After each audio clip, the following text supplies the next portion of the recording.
Hi, welcome to Becky's Garden Paradise. Thank you for joining me today. I'm excited to share a recipe with you.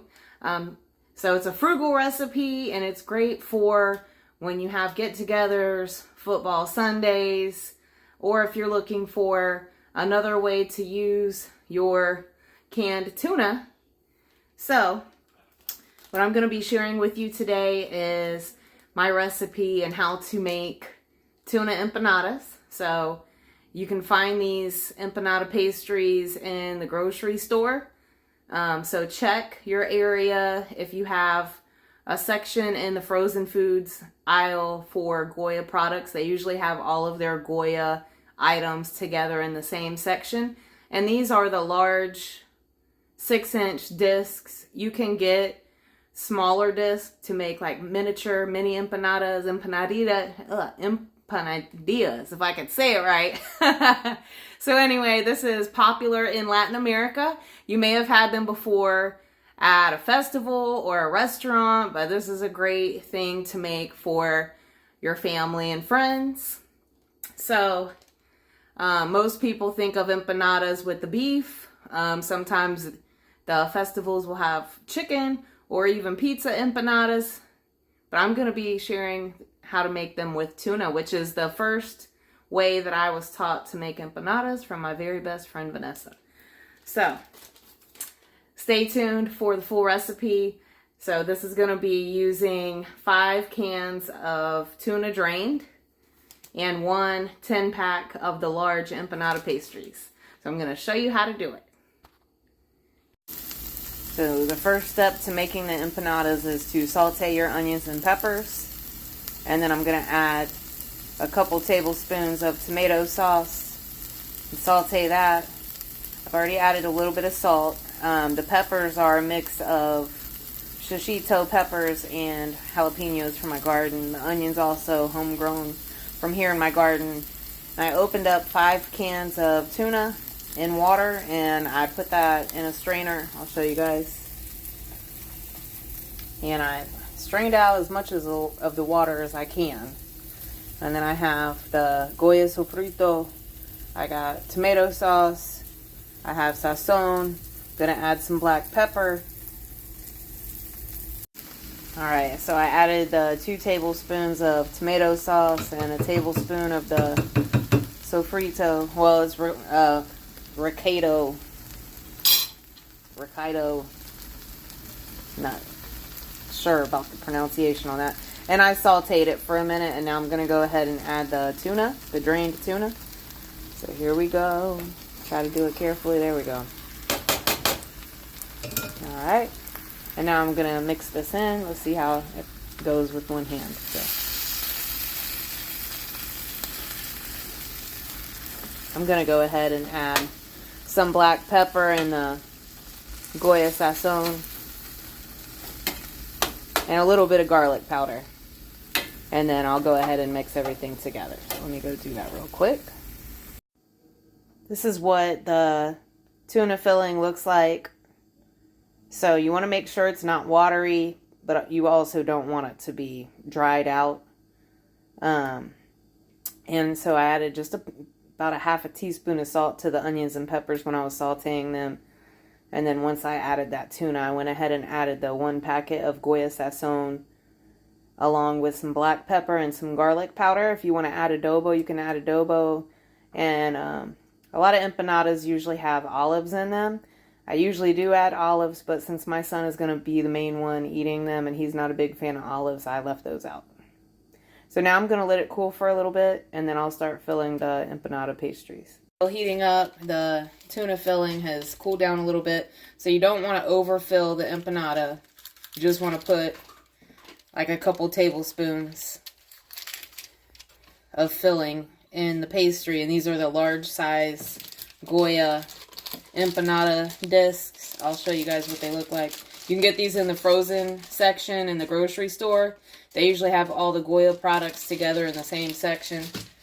So I'm going to go ahead and fold it over. These tuna empanadas were the first empanadas that my friend Vanessa showed me how to make. So I had the pastries. They come frozen, but I had them in the refrigerator so that they would be thawed out.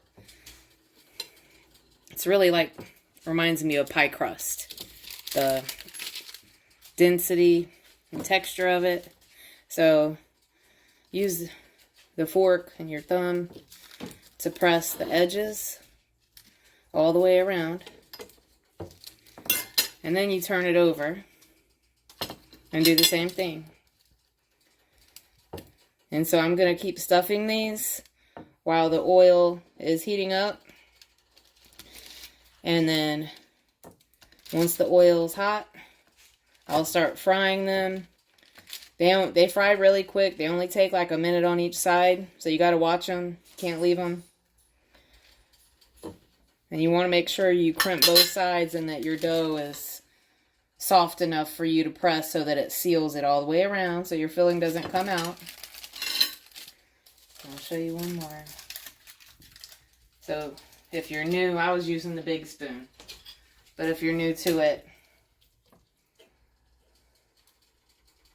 just put a dollop in there. You don't need to put a whole bunch. I'll put like a little tiny bit more.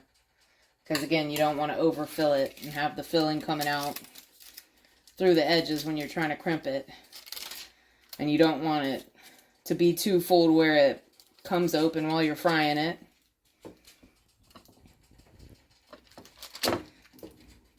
I usually make beef empanadas with ground beef. You can season it the same way that I showed you. But this is a cool way to use canned tuna if you're looking for ideas of different ways to use it. I know I grew up eating tuna casserole. I remember one time I got in trouble for eating a can of tuna because I really like tuna. I still like tuna. One time I got in trouble for eating a can of tuna because my mom was like, that could have fed the whole family. It's hard how hard up we were when I was growing up. Used to make tuna casserole with 1 can of tuna to feed a family of 5, or mix a can of tuna with a box of macaroni and cheese, and that was dinner. So once you get the hang of it, the filling part goes pretty quick. My family loves these empanadas. I used to actually sell empanadas. It was one of my hustles when I was a full-time college student. There were quite a few Saturdays where I spent the whole Saturday making empanadas and frying them up. And friends of mine would come buy them from me in my apartment.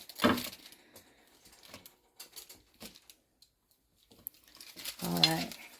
You can make a pizza empanada with just mozzarella cheese and pizza sauce.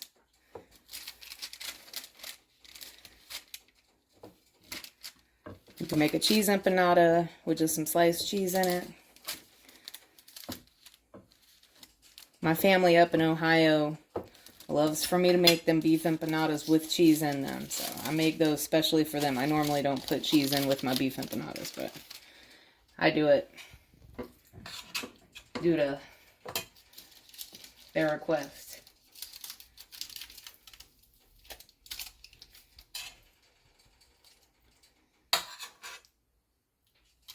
I like to put a good amount of filling in the empanadas. A good amount, not enough to overfill it, but a good amount. A lot of times when you get empanadas at restaurants or festivals, they barely have any filling in them. And they'll crimp way more of the edge than I do.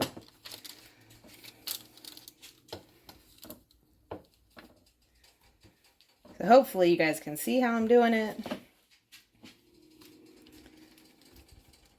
I've even made like chicken pot pie empanadas before. And I just made like chicken pot pie filling and put it in the empanada and made that kind of like a fried pot pie.